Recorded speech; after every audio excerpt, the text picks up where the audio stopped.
Coming back from a trip, I found my bags in the rain with a note. If you want to stay here, we have the garage. Signed, your loving son. Before the taxi arrived, I called the bank. I was the one paying all the bills. I will tell you everything. First, let me quickly thank you for watching Granny's Voice. Your support means the world to us. Phew. Enjoy our stories, please hit that subscribe button.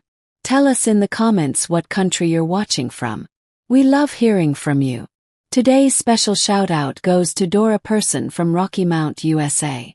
Thank you for being part of our family. Now let me tell you everything.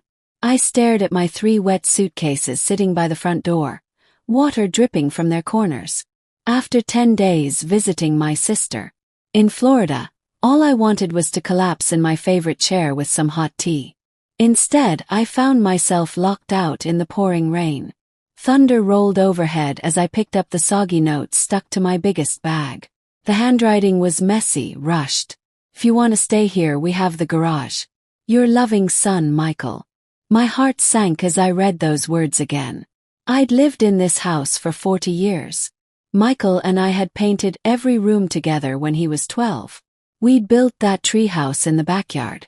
After my husband died 3 years ago, I'd kept everything running smoothly. Michael moved back in with his girlfriend Sarah, and I was happy to have family close again.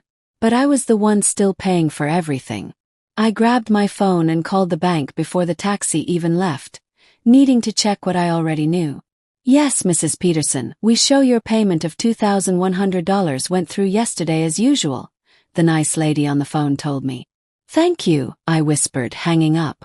A big raindrop hit my nose as I stood there, 72 years old, staring at my belongings in the storm. The sky opened up even more, like it was crying with me. I should have seen this coming. The way Michael and Sarah whispered when they thought I wasn't listening. The way they moved my things around without asking. The way they rolled their eyes when I wanted to watch my favorite TV shows. Last month, they painted over the height marks on the kitchen wall where I'd measured Michael as he grew up. It looks old, Sarah had said, scrubbing away 20 years of memories. The garage door was open. Inside, they'd put an old bed against the wall with a tiny table next to it. My clothes were hanging on a metal rack. My photo albums and treasures were stuffed in boxes marked Mom's Things, in Sarah's handwriting. I sat down on that thin mattress, looking at the cold concrete floor under my feet. Through the small window, I could see the house where I'd raised Michael alone after his father left. Where I'd worked 2 jobs to keep food on the table. Where I'd stayed up all night when he had fever. My phone buzzed with a text from Michael. Mom, Sarah needs space for her art room. The garage has everything you need. Don't make this hard. Don't make this hard. Like I was the problem. I'd never been one to cry much, but the tears came then, hot and angry on my cheeks. I thought about all the times I'd helped Michael with his homework. The nights I'd driven him to basketball practice in the rain. The money I'd given him for college when he couldn't get loans. The birthday parties I'd thrown for Sarah even though she barely spoke to me. And now I was just something to hide away in the garage. I didn't answer Michael's text. Instead, I called Betty, my best friend since high school. Rose, what's wrong? She asked right away, hearing the sadness in my voice. I need somewhere to stay, I managed to say, the words feeling like glass in my throat. They've put me in the garage like an old car. Betty didn't ask questions. I'll be there in 15 minutes, she said. As I sat there on that awful mattress, surrounded by boxes of my life, I made a decision. This house had been my heart for 40 years. I put everything I had into it. My love, my money, my dreams. And now they thought they could just push me aside like I didn't matter. The garage door rattled as the rain got harder outside. I looked at my shaking hands and slowly made them into fists. They had no idea who they were dealing with. I wasn't just Michael's mom. I was Rose Peterson, and I was done being treated like I was invisible. Betty's spare room was small, but at least it had a real window and carpet on the floor. After 2 days at a cheap hotel that smelled like old cigarettes, I was grateful to be somewhere that felt safe. You can stay as long as you want, Betty said, bringing me a cup of coffee. Frank and I have plenty of room since our kids moved away. I wrapped my cold hands around the warm cup. Thank you, but this can't be forever. I need to figure out what to do about my house. You mean the house you're paying for? Betty asked, her eyes getting angry. Betty had known me for 50 years. She'd been there when Michael was born, when my husband left, when I struggled to make ends on my own. And unlike my own son, she remembered who I was before I became someone to ignore. I keep thinking about when it all started to change, I said, staring into my coffee. After Frank left, I thought having Michael and Sarah live with me would be nice. We could help each other. And they took advantage, Betty finished for me.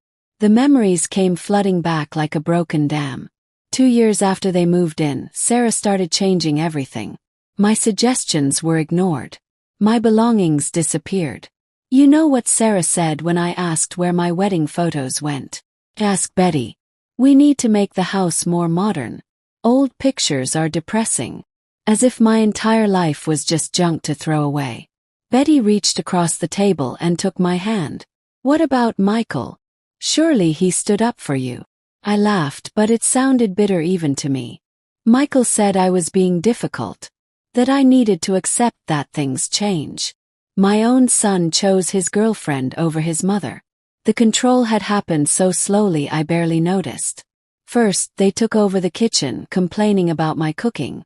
Then came complaints about my TV being too loud, my friends visiting too much, my garden taking up too much space. Each time I gave in, they wanted more. The worst part is I let it happen, I admitted. I kept paying all the bills because I was scared they'd leave me. I wanted to feel needed, to feel loved. Betty squeezed my hand. You are loved. Just not by the people who should love you most. The truth hurt. I'd been buying my place in that house, paying for my son's love one bill at a time. My phone buzzed with another text from Michael. Mom, when are you getting your stuff? Sarah wants to turn the garage into her studio. I showed Betty the message, my hand shaking slightly. That ungrateful little. She stopped herself. Rose, there's something you need to know.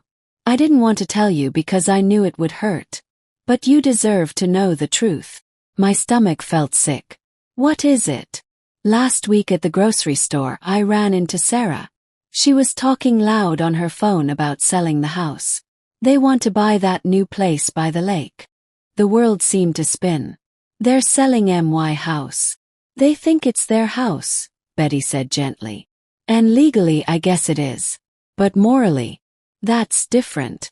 I thought of the 40 years of memories in those walls. Michael's first steps in the living room. Christmas mornings by the fireplace. The garden I'd planted when he started school. The bedroom where I'd cried when his father left us. And they were going to sell it all to strangers like it meant nothing. What am I going to do? I whispered. Betty's eyes got hard and determined. First, you're going to stop paying their bills. Let's see how fast their plans change when the money stops coming. But what about my credit score? Second, she continued, you're going to talk to my nephew David. He's a lawyer who helps older people. There has to be something we can do. I'm not that old, I said weakly. Betty raised an eyebrow. You're old enough to deserve respect, which is not what you're getting. She was right. For 3 years, I'd been making myself smaller and quieter to avoid being a burden. And what did it get me? Kicked out of my own home, my things in boxes, treated like I was in the way. As the truth of what was happening hit me, something else grew inside me. A slow, burning anger that felt strange after years of being nice and quiet. Okay, I said, sitting up straighter. Let's talk to David. Betty smiled. That's my girl. Rose, remember who you are. You're not just Michael's mother. You're Rose Peterson. And it's time everyone remembered that. For the first time since finding my suitcases in the rain, I felt something that might have been hope. Or maybe it was anger. Either way, I wasn't giving up without a fight. David, Betty's nephew, didn't look like a lawyer. He wore jeans and a regular shirt, and looked more like a teacher than someone who worked in courts. But his eyes were sharp as he looked at the bills I'd brought. So you've been paying for a house that's not in your name anymore, he said, frowning. And your son and his girlfriend have been living there for free while planning to sell it. Put like that, it sounded crazy even to me. Yes. And they made you sleep in the garage? I nodded, feeling embarrassed. How had I let things get so bad? You have choices, David said. The money you've been paying could be like a contract. At the very least, you could sue to get back all the money you've paid since you gave them the house. Betty, who had been quiet, spoke up. She needs to talk to them first. Make them understand what they've done. David looked doubtful, but I knew Betty was right. Before I took my own son to court, I needed to give him one last chance to do the right thing. That's how I found myself standing on the porch of my own house the next day, my heart beating fast as I rang the doorbell. I'd lived in this house since before Michael was born. Yet here I was, like a stranger needing permission to come in. Sarah answered, looking surprised but trying to smile. Rose, we weren't expecting you. I need to talk to you and Michael, I said, my voice stronger than I felt. She hesitated, then stepped back. Of course, come in. The living room looked different again since I'd left. My reading lamp was gone, replaced by some modern thing I'd never seen. The family photos I'd arranged on the shelf had been moved around, with several pictures of my late husband now missing. Michael came out of the kitchen, wiping his hands on a towel. Mom, what are you doing here?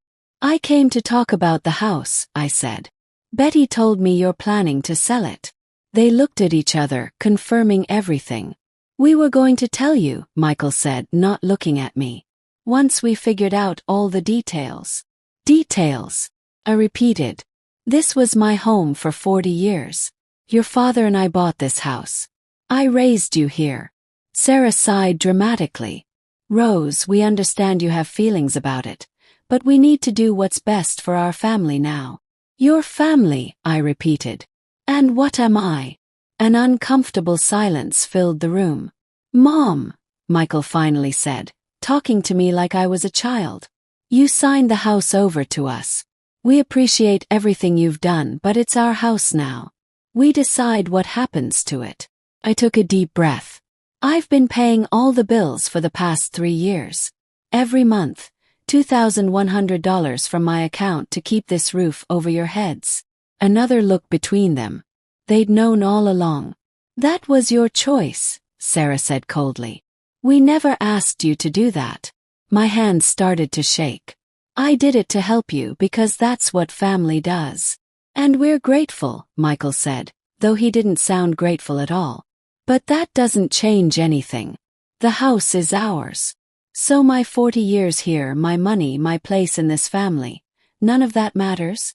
Michael shrugged, looking uncomfortable but not changing his mind. Mom, you're being dramatic. We can help you find a nice apartment for seniors. I don't need a senior apartment, I snapped. I need my son to show some respect and kindness. Sarah stepped forward, her fake smile tight. Rose, I think you're getting upset. Maybe we should talk about this later. That's when I really knew, that there was no fixing this. The little boy I'd raised, the child I'd loved with everything I had, was gone. In his place was a stranger who saw me as nothing but a problem to solve. I've stopped the automatic payments, I said quietly. Michael's face changed instantly. You what? If you want to sell my home, you'll need to pay for it yourselves. You can't do that, Sarah's voice got high and angry. What about our credit? We have plans. Yes, I said. I hear the lake house is beautiful this time of year. Michael's face got red. Mom, this house was supposed to be mine someday. You know that. It was never really yours anyway. The words hit me like a punch. Never really yours. 40 years of my life dismissed in 5 words. I see, I said, my voice barely a whisper. Well, then I guess there's nothing left to talk about. I turned to leave, my legs shaky underneath me. As I reached the door, I stopped and looked back at the son who no longer saw me as his mother. Your father would be ashamed of you, Michael. And for the first time in my life, so am I. I walked out, closing the door gently behind me. The afternoon air felt cool against my hot face as I walked down the driveway, away from the home that had apparently never been mine. Something had broken inside me today. But something else, something stronger, had been born. "You did what?" Betty asked, her coffee cup stopping halfway to her mouth. "I stopped the payments," I said again, still shocked by my own courage. "I told them if they want to sell the house, they'll need to pay for it themselves." Betty put her cup down with a loud clink. "Well, it's about time." David, who had come over after my confrontation, looked worried. "It's a good first step, but we need to protect you legally. If your name isn't on the house anymore, you could get in trouble for the missed payments without having any rights to the property." The brave feeling that had carried me through the confrontation was fading, leaving room for doubt. "Have I made a terrible mistake?" "No," Betty said firmly. "You've finally stood up for yourself." David tapped his pen on his notebook. "Let's be smart about this. I'm going to call the bank tomorrow, explain what's happening, and see what we can do. In the meantime, you need to find every piece of paper that shows you've been making these payments." I nodded, thinking of all the careful records I'd kept over the years. Least I had those. "What about my things still at the house?" "Yes." Betty squared her shoulders. "I'll go with you to get them. If they give us any trouble, I've still got that baseball bat from our softball league." Despite everything, I found myself laughing. Betty had always been fierce, even back in school when she'd stood up to the bullies who picked on me for wearing second-hand clothes. "I don't know what I'd do without you both," I said, my voice catching. David reached over and patted my hand. "You're not alone in this, Mrs. Peterson. We won't let them take advantage of you anymore." The next morning the phone rang. It was the bank. I answered nervously, expecting questions about the missed payment. "Mrs. Peterson, this is Janet Morris from the loan department. We've received a call about the situation with your property on Oak Street." I gripped the phone tighter. "Yes, that's right. I understand you've been making payments on a house that's no longer in your name. Our records show regular payments from your account for the past 36 months. "Yes," I confirmed, "but I've decided to stop those payments." There was a pause. "Mrs. Peterson, I don't usually do this, but would you be willing to come into the bank to discuss this? I think there might be options you haven't thought about." 2 hours later, I sat across from Janet, a kind woman about my son's age, as she explained something called a financial lien. Basically, by paying the mortgage on a house you don't own, you may have created a legal claim on the property. Hope flickered in my chest. "What does that mean exactly?" "It means you could put a hold on the property for the amount you've paid. They couldn't sell it without dealing with that hold first." For the first time since finding my suitcases in the rain, I felt like I had some power back. "There's something else," Janet said, lowering her voice. "Your son called this morning, very upset about the missed payment. He seemed confused about how mortgages work." I wasn't surprised. Michael had always let other people handle money matters. First me, then Sarah. "What did you tell him?" "That missed payments hurt credit scores and could lead to the bank taking the house back," Janet said. "He didn't take it well." As if on cue, my phone buzzed with a text from Michael. "Mom, we need to talk about the mortgage right now." I showed Janet the message. "What would you like to do, Mrs. Peterson?" she asked. It was such a simple question, but no one had asked me what I wanted in years. What did I want? Not just about the house, but about my life. I thought about the confrontation with Michael and Sarah, their casual dismissal of everything I'd done, their assumption that I would keep paying their bills while being treated like garbage. "I want what's rightfully mine," I said, surprising myself with how firm my voice sounded. Janet nodded, respect clear in her expression. "Then let's make that happen." That afternoon, armed with information from Janet and legal advice from David, I took another unexpected step in my new life. Got a job. The help wanted sign in the window of Sunrise Diner had caught my eye as I walked back to Betty's house. "You want to be a waitress?" Betty asked, eyebrows raised when I told her. "I was a waitress in college," I reminded her. "And I need my own money, my own life." I can't hide in your spare room forever. Betty thought about this. Well, Sunrise does make the best pancakes in town. 3 days later I had my first shift.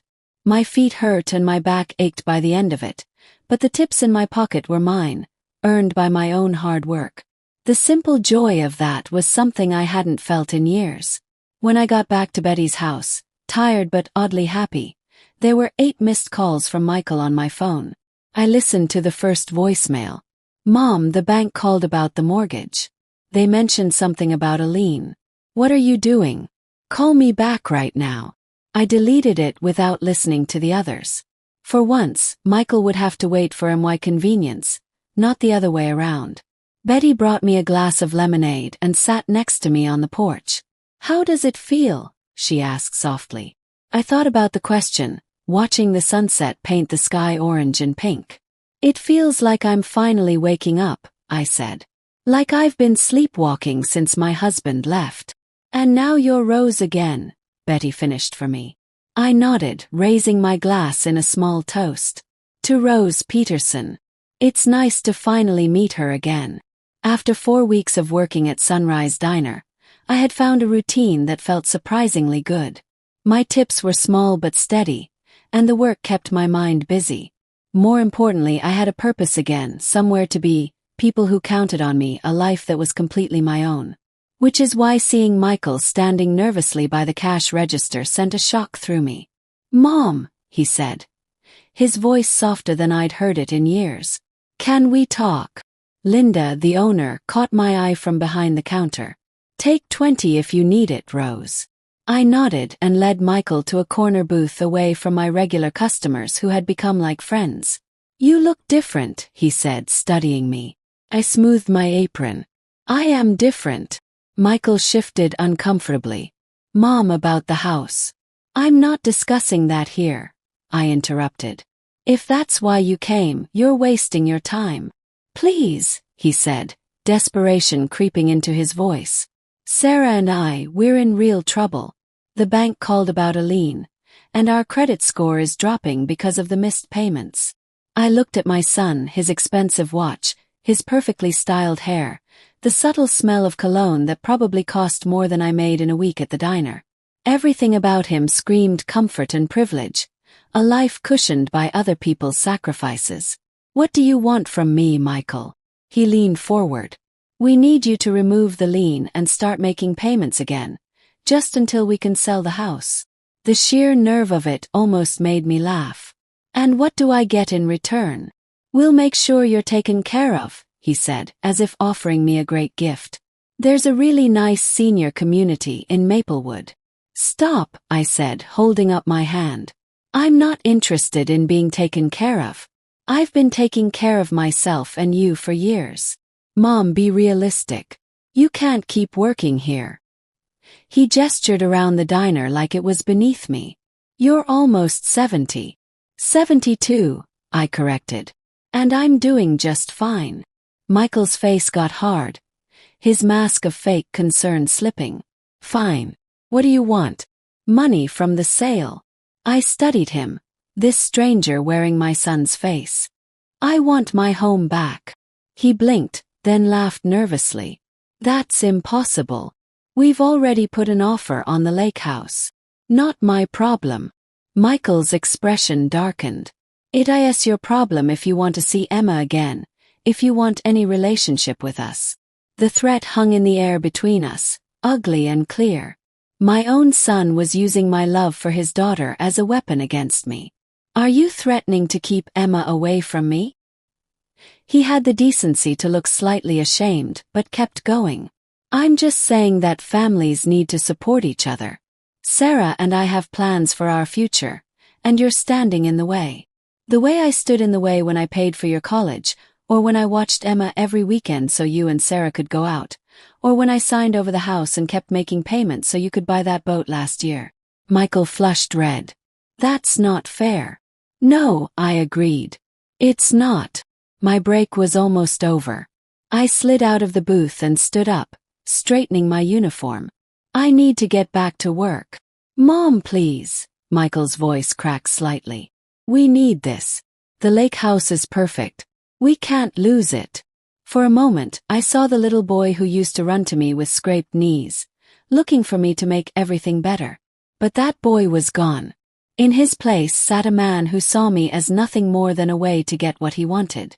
I'll think about it, I said finally. But I need something in writing from you and Sarah first. Meet me at David Wallace's office tomorrow at 3 p.m. Relief washed over Michael's face. Thank you, Mom. You won't regret this. As he left, I wondered if I already did. The next day, I arrived at David's office early, my stomach in knots. I'd barely slept, going over and over the decision I'd made in the middle of the night. Michael and Sarah arrived exactly at 3, both dressed like they were going to an important business meeting. Sarah's smile was tight but triumphant as they sat down across from David's desk. Thank you for coming, David began formally. Mrs. Peterson has considered your request about the property on Oak Street.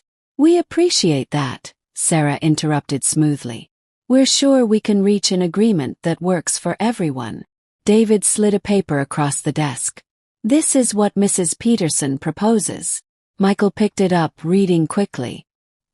His expression went from hopeful to confused to angry in seconds. What is this? He demanded. That, I said calmly, is my condition for removing the lien. I will start making payments again, but the house will be sold to me, not to strangers. Sarah grabbed the paper from Michael's hands. This is ridiculous. You want us to sell you the house for just the remaining mortgage balance. It's worth at least twice that much. It's worth exactly what I've put into it, I replied. 40 years of payments, repairs, and improvements. Michael's face had turned bright red. You can't do this. The house is legally ours. With a lien against it, David pointed out, which makes any sale very complicated. We'll fight this, Sarah said, her voice cold. We'll get our own lawyer. I nodded, having expected this reaction. You can try, but legal fights take time, months, maybe years. Your credit scores will keep getting worse, and that dream house by the lake will go to someone else. The truth of this hit them visibly. Michael and Sarah had overextended themselves, counting on a quick sale of my house to pay for their upgrade. You planned this all along, Michael accused, his voice barely above a whisper. From the moment we made you move to the garage. No, I said quietly. I just finally stopped letting myself be used. Sarah stood up abruptly. We need to discuss this in private. As they stepped outside, David gave me an approving nod. You're doing the right thing, Mrs. Peterson. I wasn't so sure. The look of betrayal in Michael's eyes hurt me deeply. Had I become as cold and calculating as they were? Before I could think about it more, the office door opened. Michael and Sarah came back in, faces grim but defeated. We'll accept your offer, Michael said stiffly. But I hope you realize what this means for our relationship. I met my son's gaze steadily. I do. And I hope someday you'll realize what it meant when you put my suitcases out in the rain. The first night back in my house, I couldn't sleep. I walked from room to room, touching familiar walls, tracing the doorframe where we'd marked Michael's height each year, standing in the kitchen where my husband and I had danced on our anniversary before he left us. It had been 4 months since the confrontation in David's office. 4 months of legal paperwork, of tense meetings with Michael and Sarah as they reluctantly moved out, of rebuilding my life piece by piece. The house felt both familiar and strange. Sarah had painted several rooms in trendy colors, removing the warm colors my husband and I had chosen. The kitchen had been updated with sleek, cold appliances. But underneath the surface changes, the heart of the home remained. The creaky board on the stairs, the way morning light came through the window, the slight dip in the hallway floor that we'd never quite fixed. I stood in the master bedroom, now empty except for the bed I'd brought from Betty's house. This room where my husband and I had shared our lives, where he'd packed his bags before leaving, felt sacred somehow. I'm home, I whispered as if he might hear me. The silence that answered wasn't lonely, just peaceful. For the first time in years, I was exactly where I belonged. The doorbell rang the next morning as I was unpacking my few dishes. I opened it to find Betty holding a casserole and a bottle of wine. "Housewarming," she announced, walking past me into the kitchen. "Though I guess it's more like a homecoming." I laughed, following her. "It feels like both, honestly." Betty set her gifts on the counter and turned to look around the kitchen. "Good Lord, what did that woman do to your beautiful wood cabinets?" "Painted them white and changed all the handles to something called brushed gold," I said. "Apparently wood is outdated." Betty snorted. "You know what's outdated? Throwing your boyfriend's mother out in the rain." We both laughed, though the hurt beneath the humor was still fresh. "Have you heard from them?" Betty asked as she helped me unpack. I shook my head. "Not since the closing. Michael made it clear that I'd chosen the house over them." "That's not what happened, and you know it," Betty said firmly. "You chose self-respect. There's a difference." I wasn't sure Michael would ever see it that way, but I had made peace with my decision. The alternative, continuing to let them use me while treating me like I was invisible, was no longer acceptable. "Well," Betty said, opening the wine, "to new beginnings." We clinked glasses and I felt a wave of gratitude for this woman who had stood by me when my own family hadn't. The following weeks brought a steady rhythm to my days. Mornings at Sunrise Diner, afternoons spent slowly making the house feel like mine again. I didn't have money to replace all of Sarah's modern updates, but I could add touches that brought back the warmth. Colorful curtains, family photos back on the walls, my husband's books returned to the shelf. One Saturday morning I was planting roses in the front garden when a familiar car pulled into the driveway. My heart jumped as Michael stepped out, looking uncertain. He stood awkwardly at the edge of the garden. "The flowers look nice," he said. I nodded, not trusting my voice. "Dad always loved roses," he continued, looking around the yard. "I remember helping him plant them every spring." I brushed dirt from my hands. "What brings you here, Michael?" He shifted uncomfortably. "We didn't get the lake house." I wasn't surprised. Their credit had likely been too damaged by the missed mortgage payments. "I'm sorry to hear that," I said, and I meant it despite everything. Michael looked down at his shoes, expensive sneakers now gathering dust from the garden. "We found a small apartment instead. It's teaching us to appreciate what we have, I guess." I waited, sensing there was more. "Sarah's expecting again," he said finally. "The baby's due in March." "Congratulations," I said softly, wondering if this news was meant to hurt me, to remind me of what I'd be missing. Michael met my eyes for the first time. "Emma asks about you. She doesn't understand why we don't visit Grandma Rose anymore." A sharp, sweet pain went through my heart. I missed my granddaughter terribly. "She's welcome here any time," I said. "So are you." Michael nodded, then hesitated. "Mom, I've been thinking about everything that happened." I held my breath, not daring to hope for real understanding. "I'm not saying we handled things perfectly," he continued, choosing his words carefully. "But you chose a house over your family. I don't know if I can forgive that." My brief hope deflated. He still didn't see it. "I didn't choose a house, Michael," I said quietly. "I chose not to disappear. There's a difference." He frowned, clearly not agreeing. "Anyway, I thought you should know about the baby. And maybe Emma could visit sometimes if that's okay." It wasn't an apology, not even close. But it was a small opening, a tiny crack in the wall between us. "I'd like that," I said.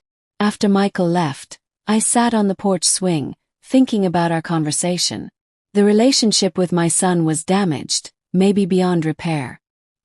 He still couldn't see how deeply he had hurt me, how completely he had betrayed my trust. But he had come today, had reached out however poorly. It was a beginning, not an ending. That evening, Betty and Frank came over, along with Linda from the diner and David and his wife.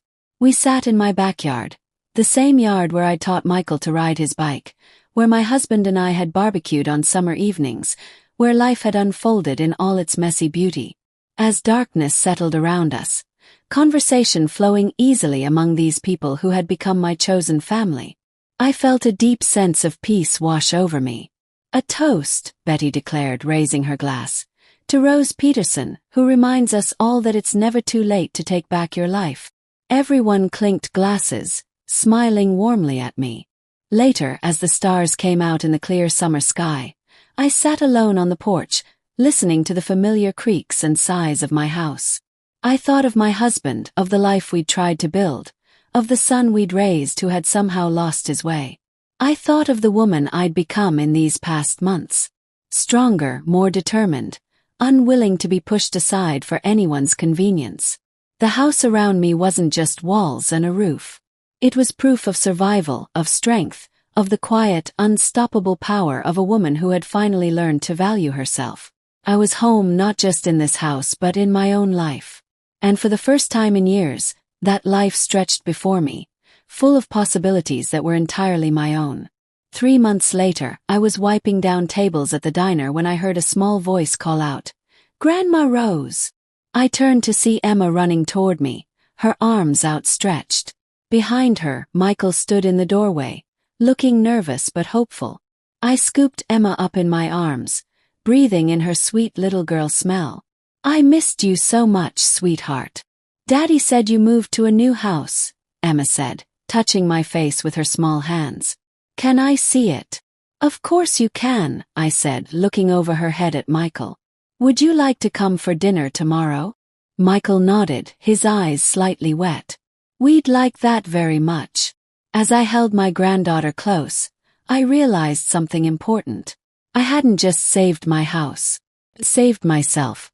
And sometimes that's the most important thing you can do. The next evening, as Emma played in the garden while Michael and I watched from the porch, he spoke quietly. "I'm starting to understand what you meant. About not disappearing." I looked at him, this man who was slowly remembering how to be my son. "It took me losing everything to remember who I was," I said. "I hope you never have to learn that lesson." Michael reached over and took my hand. "I'm sorry, Mom, for all of it. I don't know how to fix what we broke." "We start here," I said simply. "With honesty, with respect, with remembering that love isn't just a word, it's how we treat each other." As Emma's laughter filled the evening air, I felt something I hadn't felt in years. Complete. Not because my family had come back to me, but because I had come back to myself. The rose garden was blooming beautifully, each flower a testament to patience and care, just like the woman who had planted them. A year later, I stood in the same garden, this time with Emma helping me plant new bulbs for next spring. Sarah had surprised everyone by apologizing genuinely, admitting that she'd been threatened by my presence and had handled it terribly. Michael had grown too, learning to see me not as a burden to manage but as a person deserving of love and respect. "Grandma Rose," Emma said, her small hands dirty from the soil, "why do flowers come back every year?" I smiled, thinking of my own journey back to life. "Because they're strong, sweetheart. Even when winter comes and covers them up, they remember who they are underneath. And when it's time, they push through the darkness and bloom again." Emma nodded solemnly, as if she understood perfectly. Maybe she did. That evening, as I prepared dinner for my family in my own kitchen, I reflected on the woman I'd become.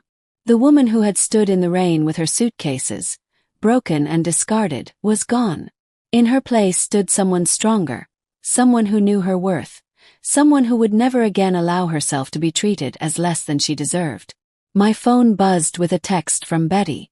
"How's the family dinner going?" I typed back quickly.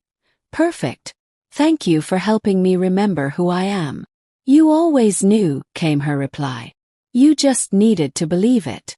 As I called everyone to dinner, I looked around my home, filled with the sounds of family and laughter and love that was real this time, not bought with payments and sacrifice.